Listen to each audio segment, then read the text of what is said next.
정보와 정치경제연구소 하승주입니다. 고감미디어 대표 정정입니다. 네, 안녕하세요. 고일석의 마케팅 글쓰기의 고일석입니다. 네, 진행하는 저는 정경연구소 대표를 맡고 있는 서영석입니다. 청취자 여러분 안녕하십니까. 서영석의 도비평 4월 27일 녹음 시작하겠습니다. 요즘 뭐 이런저런 보면은 아주 속이 시원하기도 하고 그렇긴 합니다. 이제 열흘 조금 더 남았는데요. 마지막까지 분투해 주시기를 바라면서 녹음 시작하겠습니다.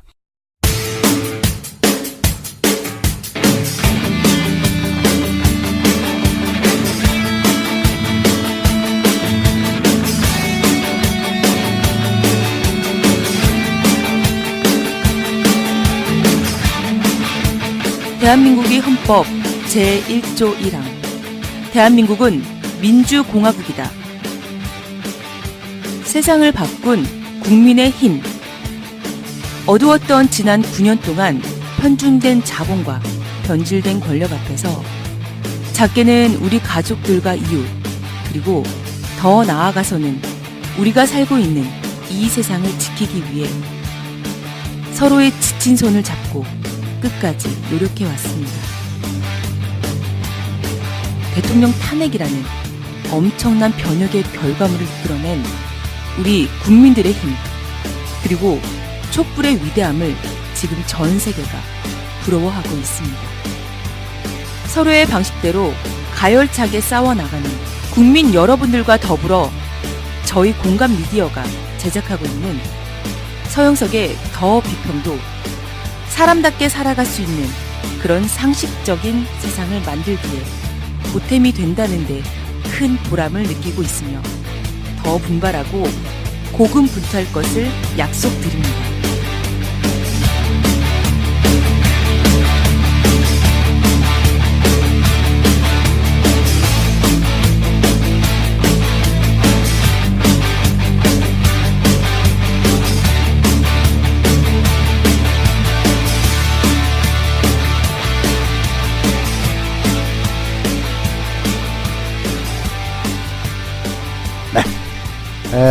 오늘 우선 패널부터 소개를 먼저 해드리겠습니다. 여기서부터 하십시오. 네, 안녕하세요. 고일석입니다. 네, 하승주입니다. 정정입니다. 네, 고일석 선생 제일 먼저 하라고 하는 건 지난번에 결석했기 때문에 먼저 하라고 한 겁니다. 예, 죄송합니다. 그리고 이 시간에는 한 분 초대를 했습니다. 자기소개를 직접 하시죠. 네, 이름은 저 박무라고 합니다. 옛날 아련한 추억으로 남은 국민참여당의 최고위원을 했고요. 현재는 정의당 당적을 갖고 있고 정의당의 예결산 위원장을 끝으로 현재 그냥 평당원으로 조용히 살고 있는 사람입니다. 우리 정의당 당원을 모신 거는 요즘 뭐 정의당이 핫해서 모신 게 아니고 사실 이제 우리 박무님께서는 2012년 대선 때부터 뭔가 좀 이상한 게 있다 해가지고 이게 뭐 부정개표 문제를 얘기하는 건 아닙니다. 쭉 조사를 해오신 분인데요. 뭔가 좀 경각심을 줄 필요가 있다 해가지고 오늘 모셨습니다. 자, 지난 2012년 대선 때부터 일어났던 이상한 일이라고 했는데 박무님이 일단 직접 설명을 좀 해주시죠. 네, 그걸 꼭 뭐 이상한 일로 이렇게 표현하기는 좀 그런데요. 이상하죠. 혹시, 여러분들은 이제 10년 전에 대선 때에 비해서 지금 선거 인수가 내용상으로 수치를 보면 100만 명도 훨씬 넘게 이렇게 늘어난 거를 알 수가 있을 겁니다. 근데 그 100만 명이 왜 늘어났을까에 대해서 일반적인 그런 생각들을 추측을 해보면 인구가 그 사이에 그 시대의 인구가 더 늘어난 거 아닌가, 또 최근에 이제 우리나라 국적을 취한 귀화인들이 또 많아서 그런 거 아닌가 이럴 수 있는데, 그런 유형의 자연 증가분 빼놓고 인구가 좀 늘어난 거예요. 그것에 대해서 오늘 좀 같이 그 상황을 좀 공유하고, 또 그로 인해서 혹시나 있을지 모를 여러 가지 문제점을 좀 대처하고자, 그런 의미에서 오늘 패널들과 또 시청자들과 같이 예, 그 내용을 같이 좀 공유 좀 하고자 이렇게 왔습니다. 보는 사람은 없으니까 이제 시청자는 없고요. 청취자입니다. 아, 예, 청취자. 네. 네, 그렇습니다. 이게 무슨 얘기냐면은 이제 사실 뭐 이번에도 그렇지만은 2012년대도 그랬는데 그 투표권자의 숫자는 늘 수밖에 없습니다. 왜냐면은 우리나라의 사망률은 낮아요. 노인들 아주 그냥 건강에 관심이 많아가지고 사망률은 많이 떨어집니다. 평균 수명도 늘어나고 그런 상황이기 때문에 자연 감소분은 매우 적은 상태죠. 그죠? 근데 이제 매년 투표권을 획득하는 젊은 사람이 이제 19세부터인가요?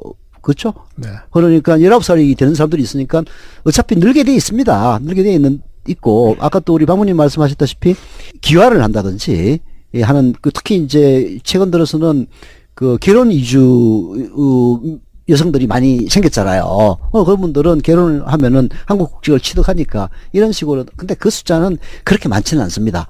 제가 바로 그걸 이제 대학원에서 배우고 있기 때문에 현재 결혼 이주 여성으로 인해서 다문화 가족이 된 사람들의 숫자가 전부 합쳐서 30만 명 정도밖에 안 돼요. 그 중에서 이제 30만 명에는 그 남편은 원래 국적이 있는 사람이고 자녀들은 나이가 어리니까 선거권이 없죠. 그래서 최소 한 3분의 1 정도 해봤자 10만 명도 채 안 되는 그런 숫자고, 그리고 매년 조금씩 늘기 때문에 100만 명이라는 숫자에 비해서는 매우 적은 숫자죠. 여하튼 그래도 그 증가 요인이 되기는 하죠. 근데 그런 것들을 다 감안하더라도 훨씬 더 많은 숫자가 늘었다라는 거는 사실 2012년 대선을 앞두고 저도 얼핏 들은 이야기가 있기 때문에 사실 모신 겁니다. 그 이유가 뭐였습니까? 예, 실체를 좀 말씀드리기 전에 네. 우리가 일반적으로 대한민국 성인 남자나 여자일 경우에 네. 그분들이 투표권이 없는 분들이 좀 존재하지 않았겠습니까? 과거의 상황으로 보면. 근데 그 투표권이 없는 분들이 어떤 분들이 좀 없었을까요? 우리 서영석 대표 같은 분. 네. 저는 뭐 5년간 피선거권이 상실이 됐습니다. 선거권 상실자? 네. 피선거권뿐만 아니라 선거권도 상실돼 있더라고요. 선거권도 상실이죠. 네. 노숙자들은 주민등록이 있는데 그죠? 노숙자는 투표권 나오죠. 네, 뭐 투표권이 있는 분들이 또 있겠죠. 그다음에 뭐 네. 주민등록 말소된 분들 이렇게 뭐 실종됐다거나. 네, 실종이 이제 내용상으로는 실종이 됐지만 법률적으로 실종자로 이렇게 돼 있지 않으면 투표권은 계속 유지가 됐을 건데, 제가 이제 말씀드리고자 하는 그 대상들은 주민등록 말소자들입니다. 한마디로 말씀드리면 거주 불명자라고 이렇게 볼 수가 있고요. 이분들은 주민등록이 말소가 돼 있어서 투표를 전혀 할 수가 없는 그런 상황이죠. 법률적으로도. 근데 이제 법률적인뿐만이 아니라 네. 현실적으로 불가능해요. 네. 그게 이제 투표 용지까지는 필요 없지만은 투표라는 게 그냥 이루어지는 게 아닙니다. 이게 우선 각 동사무소를 통해 가지고 지역 선관위에서 투표인 명부를 작성을 하거든요. 투표인 그렇죠. 명부를 작성하면은 그 투표인 명부가 뭘 근거로 해서 작성이 되느냐면 주민등록부를 근거해서 작성이 돼요. 그래서 이제 나중에 거기에 의거해 가지고 선거인 공보물도 날라오고 다 그렇게 되는 거거든요. 근데 주민등록이 없으면은 투표인 명부에 이름 올라갈 수가 없죠. 맞습니다. 명부에 못 올라가니까. 명부에 못 올라가니까 투표를 못 하는 거죠. 네. 이제 좀 더 내용을 진행하기 전에 네. 이렇게 찾아보게 된 동기는 뭐 여기 계신 분들도 또 청취하시는 분들의 대부분도 2012년 대선의 결과가 도저히 믿을 수 없는 결과다. 이런 차원에서 저도 이제 사실 거기서부터 출발을 해서 그 당시에 지금도 오늘도 이제 법률 대법에서 소를 각하시킨 그런 상황들, 그러니까는 대선 부정에 관한 상황들 말고 또 다른 어떤 요인이 있지 않을까라고 이렇게 함정 의심이 들어서 우연히 이제 투표 인수, 선거 인수를 한번 비교해 보다 지난 선거에 비해서 뚜렷이 인원이 늘어나고, 그래서 인원에 늘어난 것이 어떤 요인인가를 분석을 하다가 이제 찾아내게 된 건데요. 2007년 대비 2012년이 지난 선거들을 다 조사를 했죠. 2004년도, 2006년도, 2007년도, 8년도, 10년도 이렇게 지방선거와 대선을 다 조사를 했어요. 네. 그래서 이 조사를 하기 위해서 국가통계청의 자료, 또 중앙선관위 자료 등등을 이제 샅샅이 다 뒤져서 찾아냈는데, 그 18대 총선인 2012년 4월 달에 그 했던 그 총선과 2010년도 지방선거에서 했던 거에 자연증가분을 뺀 선거인 수가 무려 51만 명이 늘어난 거예요. 그래서 이 51만 명의 실체가 또 뭘까? 또 2010년 6월 2일 날 그 선거의 결과가 그 직전인 2008년도 4월 달에 행한 총선에 비해서 또 한 20만 명가량이 또 늘은 거죠. 그래서 이게 또 뭘까? 그 전에 투표의 상황들은 그 자연증가분을 빼면 아주 미미했었는데 네. 이게 20만 명, 50만 명씩 이렇게 푹 뛴 원인이 뭘까를 이렇게 조사하면서 이제 알게 된 건데요. 거기에는 이제 특별한 어떤 그 의미가 있었던 겁니다. 네. 뭡니까, 예, 그게? 의미를 이제 말씀드리기에 앞서서 그 과정을 먼저 말씀드리면 네. 2008년도는 이제 이명박 정권이 이제 정권 인수를 하고 이제 새로운 정부가 들어섰는데 거기에 우리 그 원세훈 씨는 늘 그 국정원장으로 기억들 하시지만 2008년도에 그 행정안전부 장관, 예, 행안부 장관. 네, 그렇습니다. 행안부 장관을 초대 행안부 장관을 했죠. 이명박 정권 하에서. 네. 그분이 우리들 기억 속에는 그렇게 뭐 인권이나 이런 거하고는 전혀 관련이 없는 분 같은데 행안부령으로 아주 뜻밖의 제안을 합니다. 국민 중에는 사각지대에 놓여 있는 이런 그 주소불명자, 주민등록 말소자들이 그들의 인권을 위해서 법률적으로 이분들의 지위를 다시 살려야 된다. 네. 이런 아주 굉장히 진보적이고 네. 아주 좋은 그 행안부령을 이제 입법 예고를 해요. 예, 원세훈 령은 씨. 법이 아니니까. 네. 그래서 이제 행안부령 주민등록 개정안을 이제 입법 예고를 해서 네. 그게 이제 2009년도 4월 달에 그 주민등록 무단 전출 말소 제도를 폐지하는 그런 법 개정 공포를 이제 또 하고요. 그리고 2010년도 1월 29일 날 인구 통계 작성 기준을 변경 작업을 합니다. 네. 그리고 드디어 2010년 9월 20일 날 그 주민등록 말소자에 대한 그 거주불명 등록을 일괄 살리는 그런 전환 작업을 9월 말에 일주일 동안 이제 해서 이게 근 50만 명에 달하는 사람을 일괄 주민등록을 이제 살려놓죠. 근데 이분들이 50만 명이 늘어난 게 그것 때문이었네요. 네네. 근데 이분들이 거주불명자인데 어디다가 뭐 사는 데가 있어야 이제 이 주소를 복원을 할 건데 네.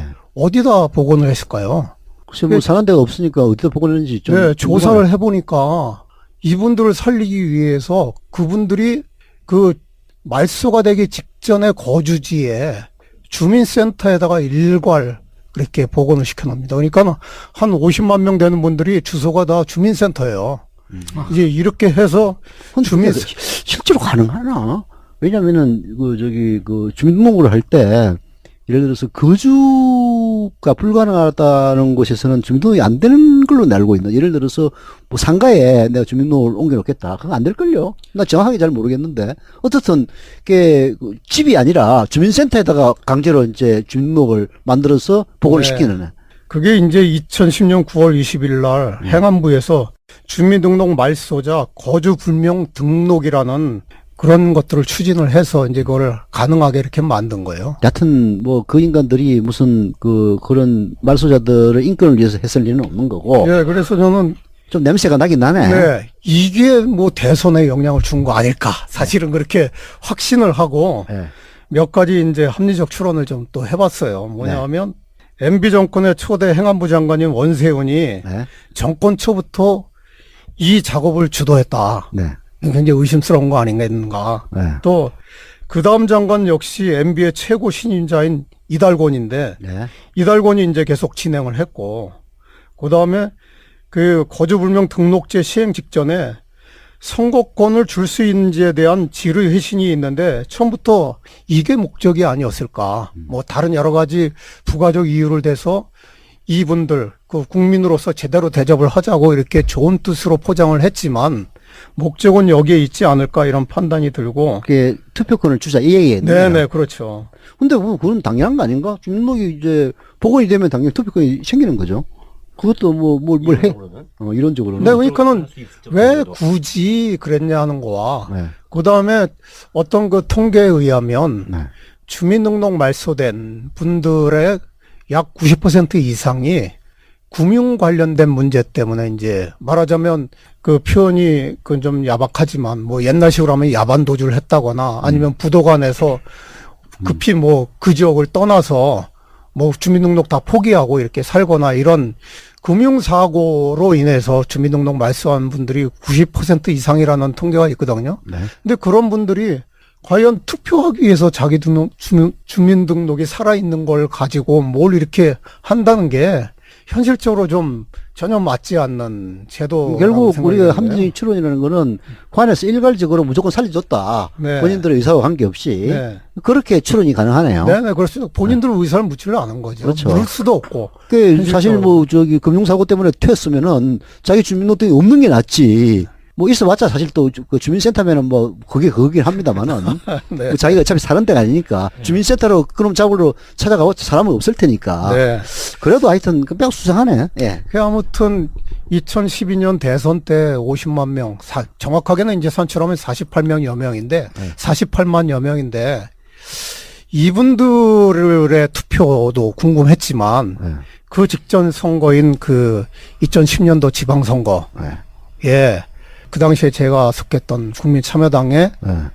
이 경기도지사 후보인 유시민 씨가 네. 아깝게 떨어졌는데, 아슬아슬하게 들었죠. 네. 문수한테. 그때도 선거 인수가 약 19만 명 정도가 늘어난 거예요. 네. 근데 경기도에도. 이거는 법이 이렇게 완전하게 뒷받침돼서 늘어난 상황이 아니었거든요.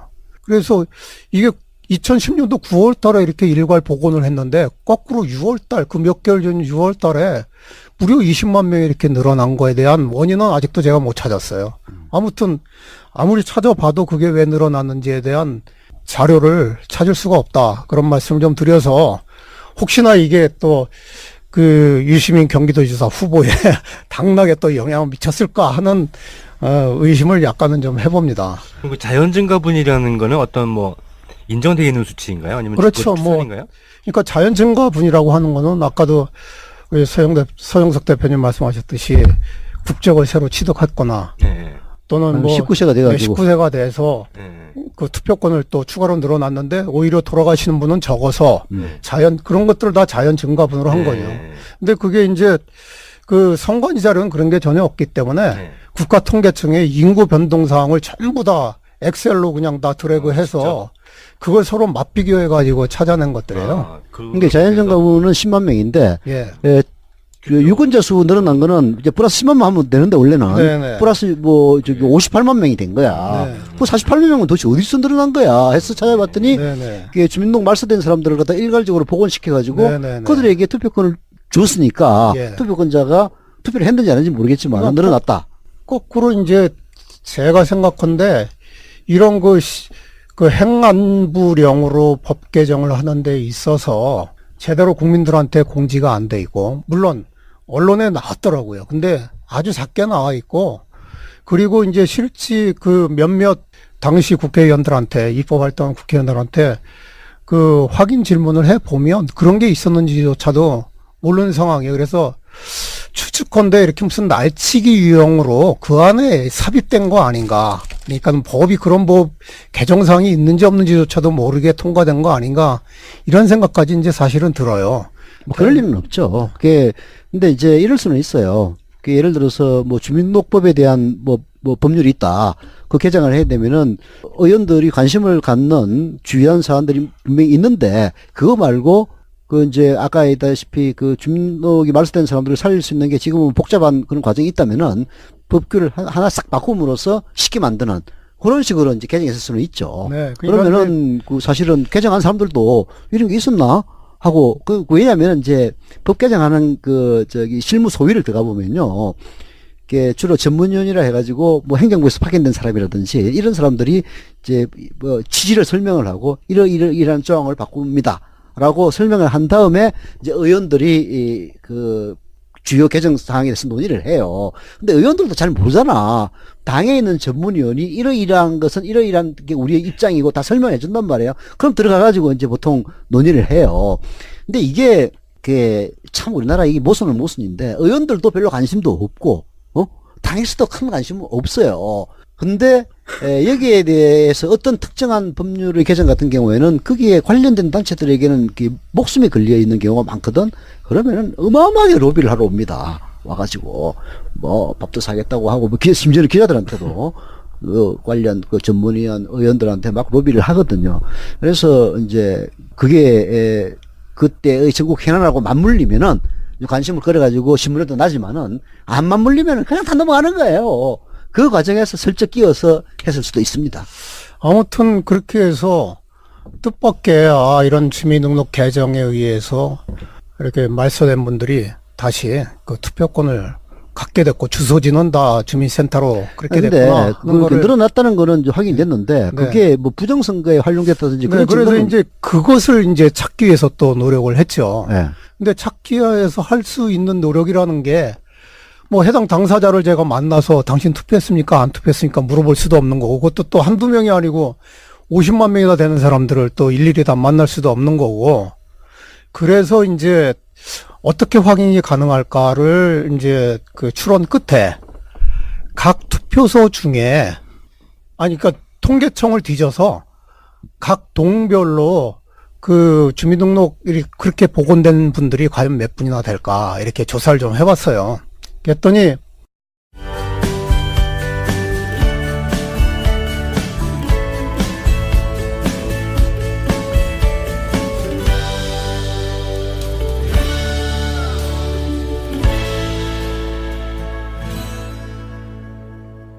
여러분은 지금 관록의 정치평론가 서영석의 더 비평을 청취하고 계십니다. 각 동별로 그 주민등록이 그렇게 복원된 분들이 과연 몇 분이나 될까 이렇게 조사를 좀 해봤어요. 그랬더니 어떤 동은 한 200명, 어떤 동은 한 300명, 많으면 한 700명씩 돼요. 이제 대도시 같은 경우에 특히 이제 말소자들이 좀 많아서 그래서 국회의원 선거 기준으로 하면 2-3천 명은 후딱 넘는 그런 규모입니다. 굉장한 규모죠. 그래 당락을 좌우할 수 있을 정도의 그렇죠. 큰 수예요. 그리고 난 다음에 다시 추가로 조사한 게 그럼 그 해당 동에 예를 들어서 250명이 그렇게 있었다면 그분들이 주소지로 속해 있는 주민센터와 그 밖의 주민센터 해당 동에 보통 한 동에 뭐 5개서부터 한 6, 7개씩 이렇게 투표소가 있지 않습니까? 각 투표소별로 투표율, 그 다음에 후보별로 득표율 이런 것들을 비교를 해봤어요. 다른 조사 방법이 없어서. 그랬더니 뭐 의심하니까 한도 끝도 없어서 그런지 제 눈에는 자꾸 의심스러운 정황들이 좀 보이는데 예를 들어서 그 노원구의 하계 일동이라는 데가 있습니다. 노원구 하계 일동. 예, 하계 일동에 거기에 있는 하계 일동에 투표소가 6개 투표소가 있어요. 네. 투표소가 6개 투표소가 있는데 그 중에 이제 그 주민센터가 제1투표소였거든요. 주민투표소의 제1투표소의 그 당시에 그 투표율이 80.1%입니다. 근데 서울에서는 매우 높은 편이네요. 네. 그런데 이제 2, 3, 4, 5, 6 같은 동에 다른 투표소는 81.9%짜리도 있어요. 네. 그런데 나머지는 다 72에서 70 몇 % 이런 거거든요. 그러니까 전반적으로 낮다. 예, 상대적으로 이 1투표소보다는 다 낮은 상황이고 또 다른 하나는 이제 그 당시에 그 경쟁자였던 두 후보, 예, 문재인, 박근혜 이 두 후보의 득표율을 한번 비교를 했더니 다른 투표소는 40 몇 % 뭐 이런 식으로 박근혜 씨가 이렇게 좀 득표율이 좀 낮는데 물론 50% 넘은 게 제3투표소에서는 52% 정도로 박근혜 씨가 이렇게 투표를 많이 얻었어요. 그리고 나머지는 다 42, 43, 뭐 46 이런데 아까 지적했던 제1투표소는 56%를 얻은 거예요. 그러니까는 일반적으로 관측되는 평균치보다 자꾸 이렇게 넘는 그런 투표소가 꽤 많이 이렇게 보인 겁니다. 이게 우리가 추론하자면은 그 특정한 세력이 있어가지고 그 세력들이 이 주민등록 말소된 사람들을 살려서 예. 박근혜에게 투표하도록 종용했다. 그러면은 그건 뭐 증명은 안 된 사실이지만은 네네네. 그랬다면은 설명은 되는 거 아니에요. 네, 저는 이제 그렇게 의심을 이제 하게 됐습니다. 뭐 자꾸 조사를 해보니까는 그렇게 좀 특이한 유형의 투표소가 전국에 적지 않게 있었고, 대도시 위주로.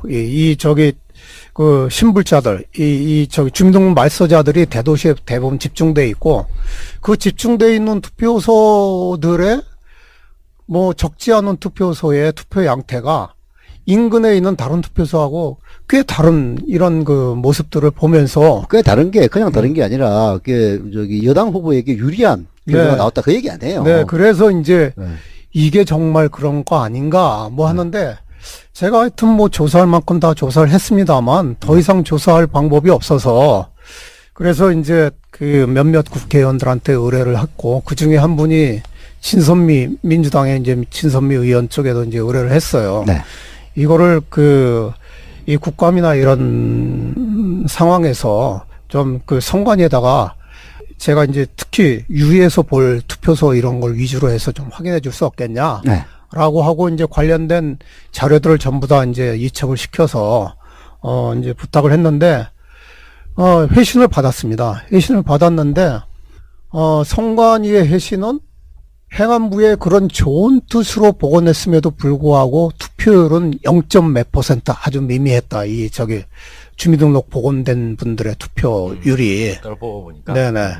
그래서, 굉장히 그 투표인도 적었고, 그래서 당초에 목적한 그 목적성을 전혀 달성도 못했고, 의심할 만한 정황이 아니다. 네. 이제 이렇게 결론을 낸 거예요. 네. 그 답변이 그렇게 갖고 이제 진선미 의원 쪽에서도 그걸 이제 인정을 하신 상황인 것 같고, 저도 이제 그렇게 얘기하니까 그렇게 믿을 수밖에 없고, 현재 뭐 그렇게 믿고는 있습니다. 다만 이제 오늘 제가 이렇게 좀 굳이 이렇게 좀 말씀을 드리고자 하는 것들은 이렇게 실제 투표가 불가능한 사람들이 무려 50만 명 정도가 이렇게 투표권을 갖고 있고 이것들이 때로는 악용을 한다면 어떤 식으로인지 가능한 그런 대상들 아닐까 싶고 네. 이것을 우리가 경계하고 또 이런 상황들을 좀 다들 같이 인지한다면 미리 좀 예방 차원에서 대비할 수도 있고 그렇지 않을까 싶어서 이제 과거의 투표가 꼭 부정이 있다 없다 그런 차원으로 말씀드리고자 하는 게 아니고 부정할 수 있는 가능성을 우리가 미리 좀 알고 대비하는 게 좋지 않겠나 그런 차원에서 오늘 이 팟캐스트에서 좀 굳이 그런 말씀을 좀 올리고자 합니다. 수고했습니다. 여하튼 뭐 우리가 모르는 사이에 그동안 아주 열심히 노력해가지고 여하튼 매우 의심스러운 정황까지는 밝혀냈으니까 근데 이게 뭐 모든 게 사실 이제 업무적인 시각에서 보면은 한도 끝도 없긴 한데 이 50만 명의 그 투표자가 늘어난 것의 과정을 쭉 들어보면은 좀 의심쩍은 구석은 많이 있다라고 해도 과언은 아니겠네요. 다른 사람들은 어떻습니까? 감상이. 저도 그렇게 생각합니다. 일단 뭐 우리가 이제 사실 조사할 수 있는 능력이 한계가 있으니까 네. 다 뒤집을 수는 없지만서도 일단 공개된 정보를 봤을 때 분명히 좀 아웃라이어 튀는 부분들이 있는 건 사실이고 그게 일단 기본적으로 이해가 안 되지 않습니까? 주소가 없는 사람인데 그 주소 없는 걸 갖다가 억지로 동사무소 주소를 주민센터로 만들어서 박아놔놓고 이 사람들한테 도대체 어떻게 투표인 명부를 갖다가 작성하고 투표를 시키는지에 대해서도 전혀 답이 없는데 네. 원래 있던 주소지에 동사무소에다가 그렇게 넣은 거예요. 네, 그렇죠. 그 사람은 지금 그 동에 살고 있을 확률이 얼마나 되겠습니까? 그러니까 그 사람은 자체가 자기가 주민등록이 복원돼가지고 거기에 있다는 것 자체도 모를 가능성이 있어요. 그렇죠. 왜냐하면 도망가는 사람들이 뭐 자기 그러니까 주민등록이 있는지 어떻게 알아? 공고물을 전달할 수도 없잖아요. 지금. 그렇죠. 공물은 뭐 주민센터로 보내면 되게 하지. 아니 그분이 못 받으니까. 그렇지. 그러니까요. 예, 받을 수도 없는 문제고 게다가 그쪽 동사무소가 있는 동네에 살 확률은 훨씬 더 낮을 거지 않습니까? 그렇죠. 자기 동네에 자기가 도망갈 일은 없지 않습니까? 그렇죠. 다른 동네로 도망가지. 그렇죠. 이런 문제가 게다가 또 우리 현 여권 쪽 사람들은 지나치게 성실하잖아요. 네. 이런 뭔가 좀 해먹을 거라든지 아니면 좀 부정한 일을 할 때는 좀 지나치게 성실한 구석이 있는데 물론 이 표가 크다면 크고 작다면 작은 표일 수 있지만서도 여기서도 어떻게든 뭐 좀 꼼수를 부려보려고 하는 기분은 계속 듭니다. 사실 저도요. 난 사실 이거를 딱 조사하면서 그 투표 당일날 우리가 기억해 보면 김무성 씨가 네. 오후 4시쯤에 뭐 차를 대기하고 뭐 이런 얘기가 좀 있었잖아요. 네. 차 대기가 이건 아닌가 뭐 이런 생각을 좀 해봤었어요. 하여튼 뭐 이런 부분을 우리가 사실은 이제 이게 실증적으로 입증된 건 아니에요. 네.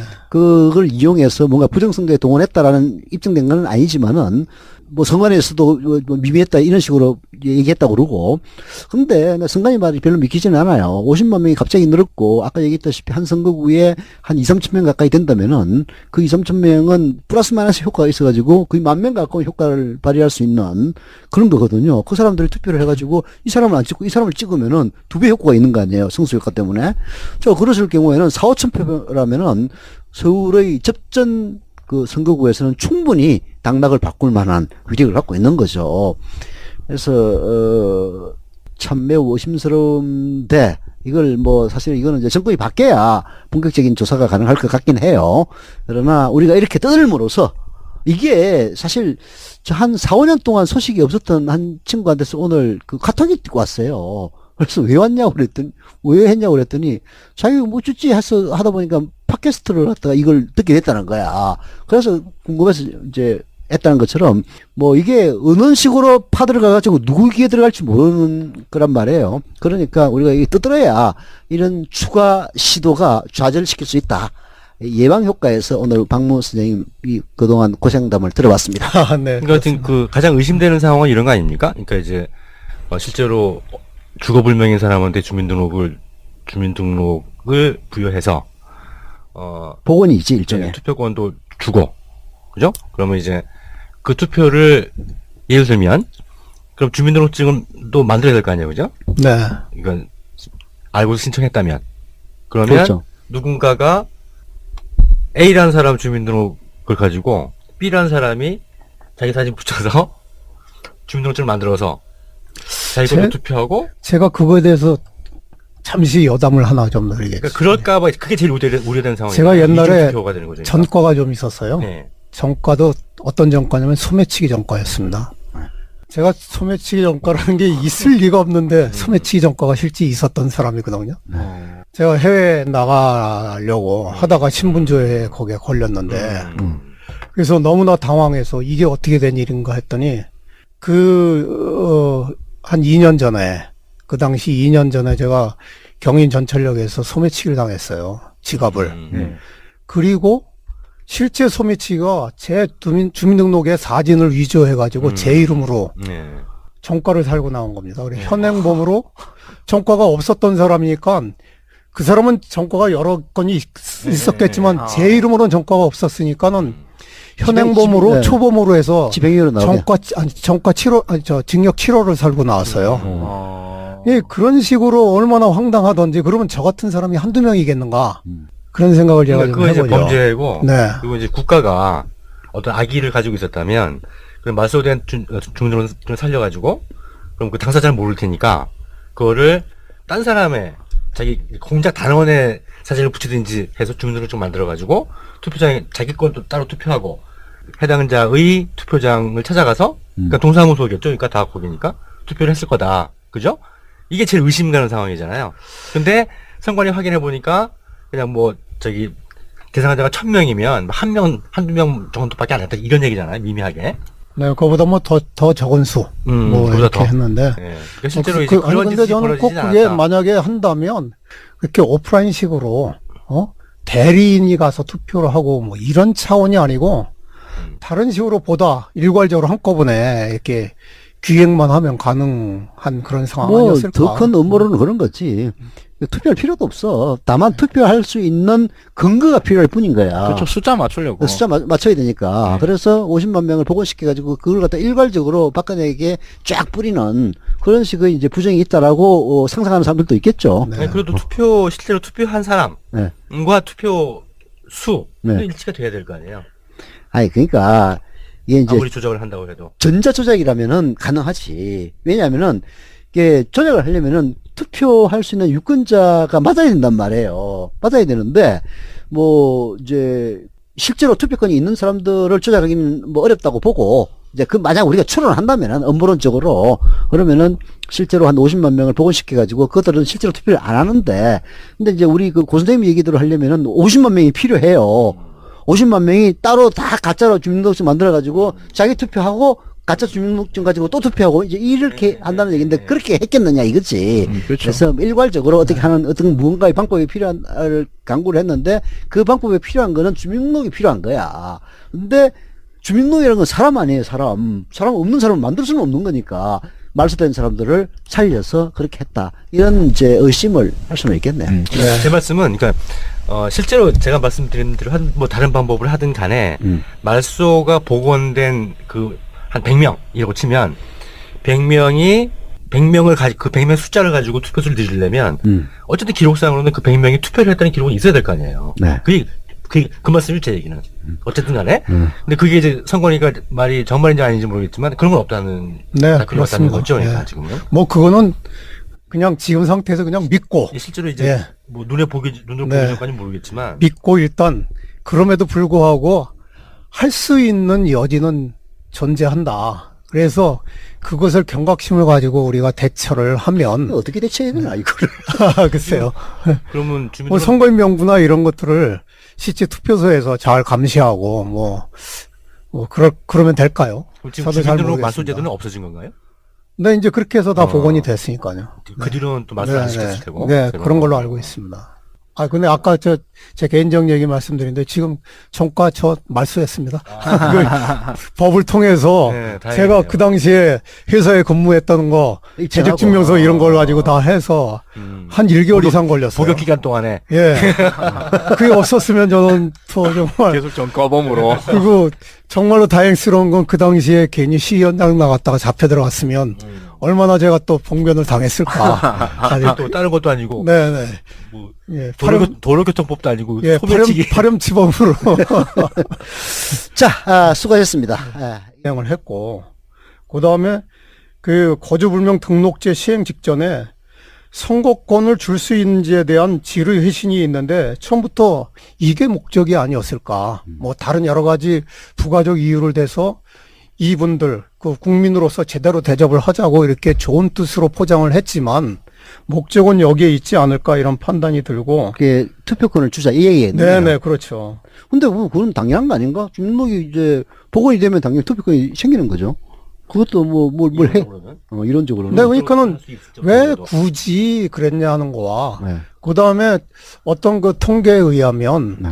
주민등록 말소된 분들의 약 90% 이상이 금융 관련된 문제 때문에 이제 말하자면 그 표현이 그 좀 야박하지만 뭐 옛날식으로 하면 야반 도주를 했다거나 아니면 부도관에서 급히 뭐 그 지역을 떠나서 뭐 주민등록 다 포기하고 이렇게 살거나 이런 금융사고로 인해서 주민등록 말소한 분들이 90% 이상이라는 통계가 있거든요. 네. 근데 그런 분들이 과연 투표하기 위해서 자기 주민등록이 살아있는 걸 가지고 뭘 이렇게 한다는 게 현실적으로 좀 전혀 맞지 않는 제도. 결국 우리가 함정의 추론이라는 거는 관에서 일괄적으로 무조건 살려줬다. 네. 본인들의 의사와 관계없이. 네. 그렇게 추론이 가능하네요. 네네, 그럴 수, 본인들 의사를 묻지를 않은 거죠. 그렇죠. 물을 수도 없고. 그 사실 뭐 금융사고 때문에 튀었으면은 자기 주민등록증이 없는 게 낫지.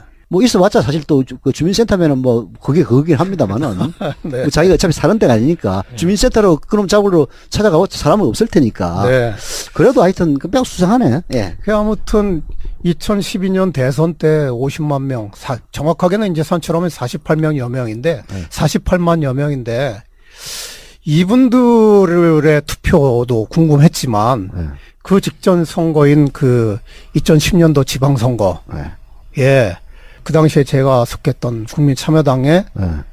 이 경기도지사 후보인 유시민 씨가 네. 아깝게 떨어졌는데, 아슬아슬하게 들었죠. 네. 민주한테. 그때도 선거인 수가 약 19만 명 정도가 늘어난 거예요. 네. 근데 이거는 어. 법이 이렇게 완전하게 뒷받침돼서 늘어난 상황이 아니었거든요. 그래서 이게 2010년도 9월 달에 이렇게 일괄 복원을 했는데 거꾸로 6월 달, 그 몇 개월 전 6월 달에 무려 20만 명이 이렇게 늘어난 거에 대한 원인은 아직도 제가 못 찾았어요. 아무튼 아무리 찾아봐도 그게 왜 늘어났는지에 대한 자료를 찾을 수가 없다. 그런 말씀을 좀 드려서 혹시나 이게 또 그 유시민 경기도지사 후보에 당락에 또 영향을 미쳤을까 하는 의심을 약간은 좀 해봅니다. 그리고 자연증가분이라는 거는 어떤 뭐 인정되어 있는 수치인가요? 아니면 그렇죠. 추산인가요? 그러니까 자연증가분이라고 하는 거는 아까도 우리 서영석 대표님 말씀하셨듯이 국적을 새로 취득했거나 네. 또는 뭐 19세가 돼가지고. 19세가 돼서 네. 그 투표권을 또 추가로 늘어났는데 오히려 돌아가시는 분은 적어서 네. 그런 것들 다 자연 증가분으로 한 거예요. 네. 근데 그게 이제 그 선관위 자료는 그런 게 전혀 없기 때문에 네. 국가통계청의 인구 변동 사항을 전부 다 엑셀로 그냥 다 드래그해서 그걸 서로 맞비교해가지고 찾아낸 것들이에요. 근데 자연증가분은 원인이 뭘까를 이렇게 조사하면서 이제 알게 된 건데요.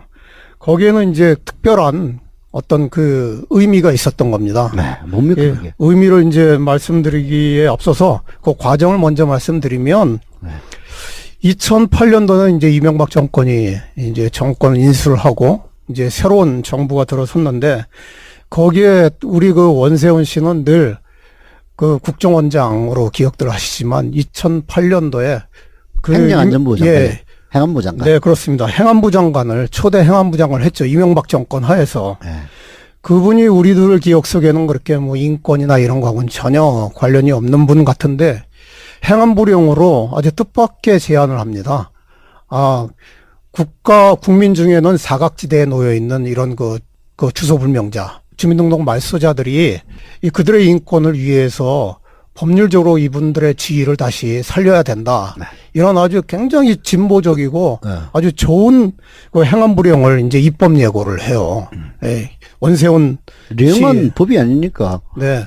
그래서 이제 행안부령 주민등록 개정안을 이제 입법 예고를 해서 네.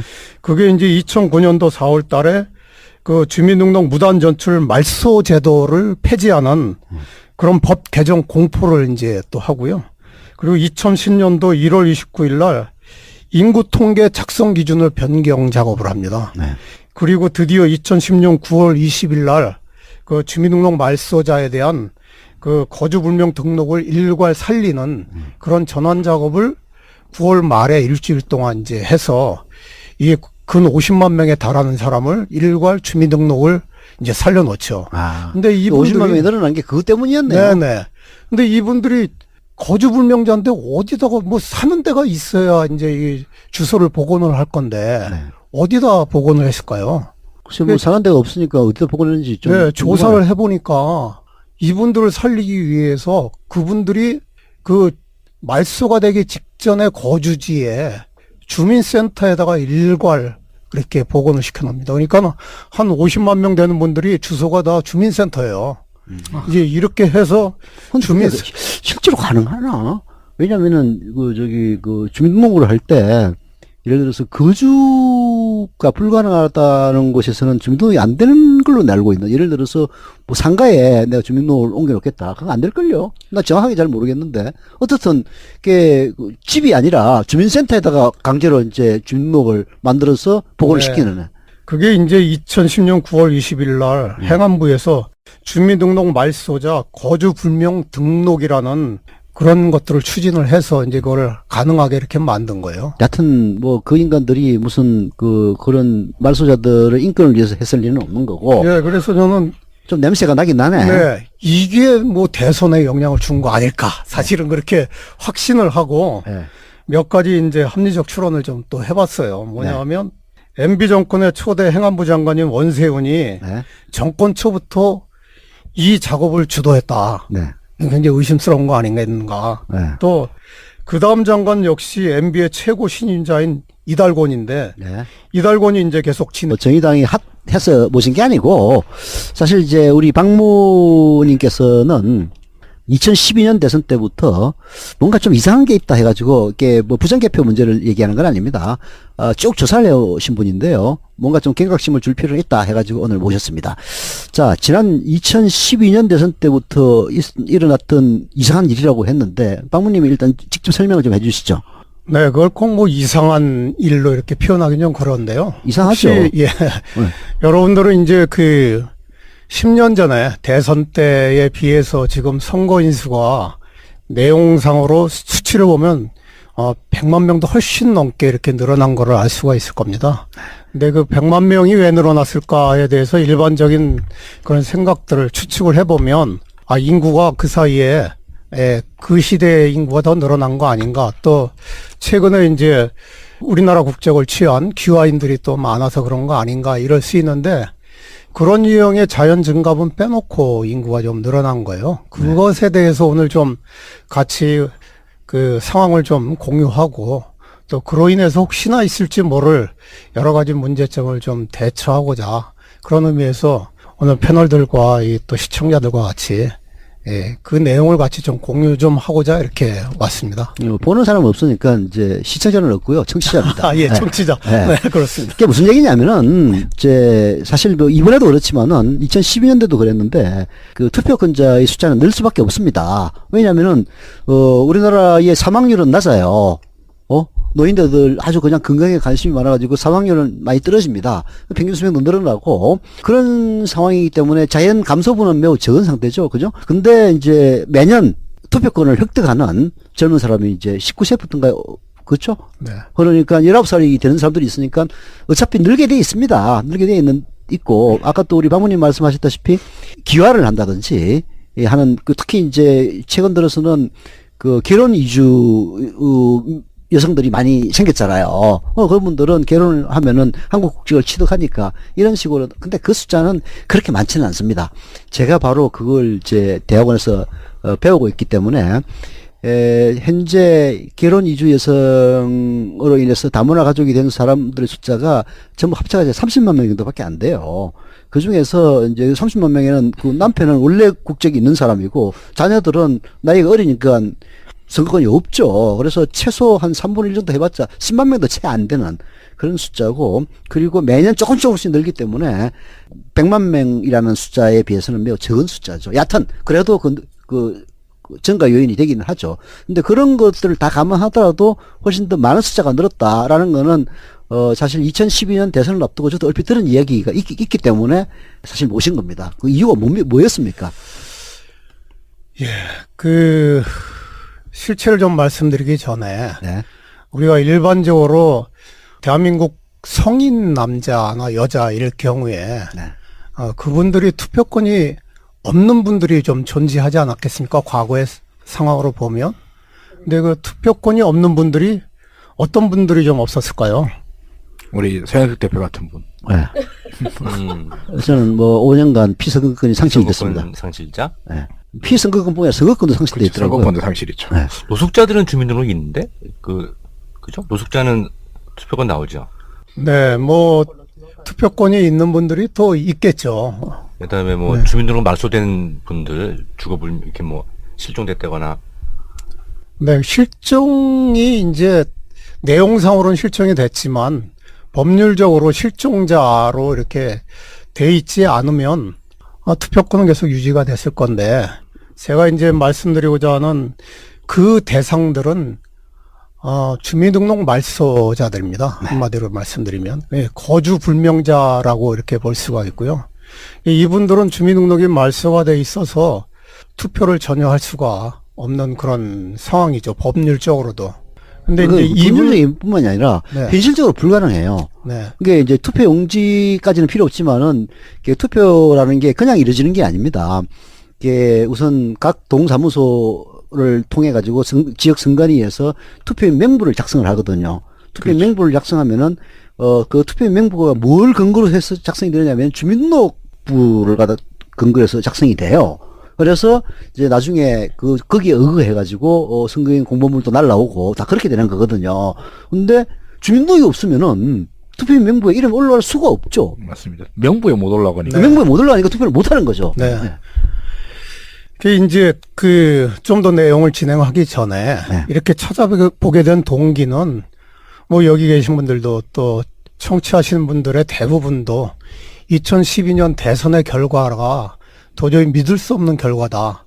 이런 차원에서 저도 이제 사실 거기서부터 출발을 해서 그 당시에 지금도 오늘도 이제 법률 대법에서 소를 각하시킨 그런 상황들, 그러니까는 대선 부정에 관한 상황들 말고 또 다른 어떤 요인이 있지 않을까라고 이렇게 그 함정 의심이 들어서 우연히 이제 투표 인수, 선거 인수를 한번 비교해 보다 지난 선거에 비해서 뚜렷이 인원이 늘어나고 그래서 인원에 늘어난 것이 어떤 요인인가를 분석을 하다가 이제 찾아내게 된 건데요. 2007년 대비 2012년이 지난 선거들을 다 조사를 했죠. 2004년도, 2006년도, 2007년도, 8년도, 10년도 이렇게 지방선거와 대선을 다 조사를 했어요. 네.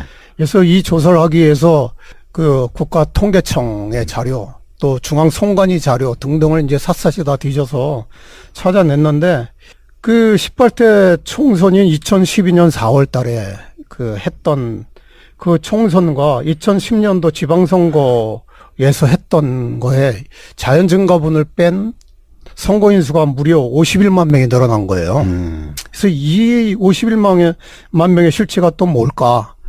또 2010년 6월 2일 날 그 선거의 결과가 그 직전인 2008년도 4월 달에 행한 총선에 비해서 또 한 20만 명가량이 또 늘은 거죠. 그래서 이게 또 뭘까? 그 전에 투표의 상황들은 그 자연증가분을 빼면 아주 미미했었는데 네.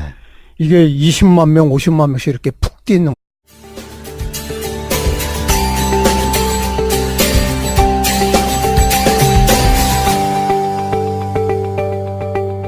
정부와 정치경제연구소 하승진입니다.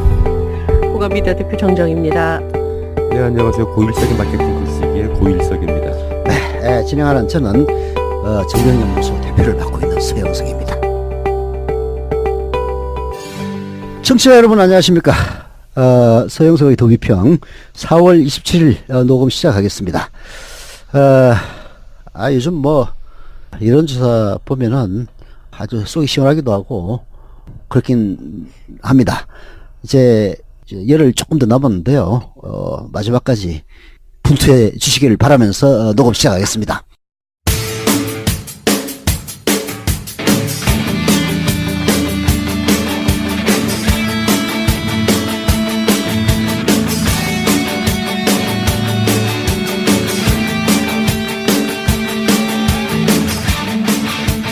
대한민국의 헌법 제1조 1항. 대한민국은 민주공화국이다. 세상을 바꾼 국민의 힘. 어두웠던 지난 9년 동안 편중된 자본과 변질된 권력 앞에서 작게는 우리 가족들과 이웃, 그리고 더 나아가서는 우리가 살고 있는 이 세상을 지키기 위해 서로의 지친 손을 잡고 끝까지 노력해왔습니다. 대통령 탄핵이라는 엄청난 변혁의 결과물을 이끌어낸 우리 국민들의 힘, 그리고 촛불의 위대함을 지금 전 세계가 부러워하고 있습니다. 서로의 방식대로 가열차게 싸워나가는 국민 여러분들과 더불어 저희 공감 미디어가 제작하고 있는 서영석의 더 비평도 사람답게 살아갈 수 있는 그런 상식적인 세상을 만들기에 보탬이 된다는 데 큰 보람을 느끼고 있으며 더 분발하고 고군분투할 것을 약속드립니다.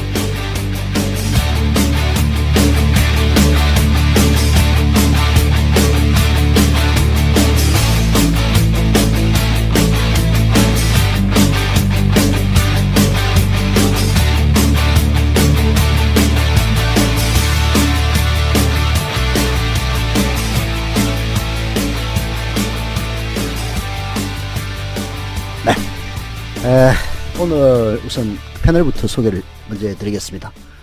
여기서부터 하십시오. 네, 안녕하세요. 고일석입니다. 네, 하승주입니다. 정정입니다. 네. 고일석 선생 제일 먼저 하라고 하는 건 지난번에 결석했기 때문에 먼저 하라고 한 겁니다. 예, 죄송합니다. 그리고 이 시간에는 한 분 초대를 했습니다. 자기소개를 직접 하시죠. 네. 이름은 저 박무라고 합니다. 옛날 아련한 추억으로 남은 국민참여당의 최고위원을 했고요. 현재는 정의당 당적을 갖고 있고 정의당의 예결산 위원장을 끝으로 현재 그냥 평당원으로 조용히 살고 있는 사람입니다. 우리 정의당 당원을 모신 거는 요즘 뭐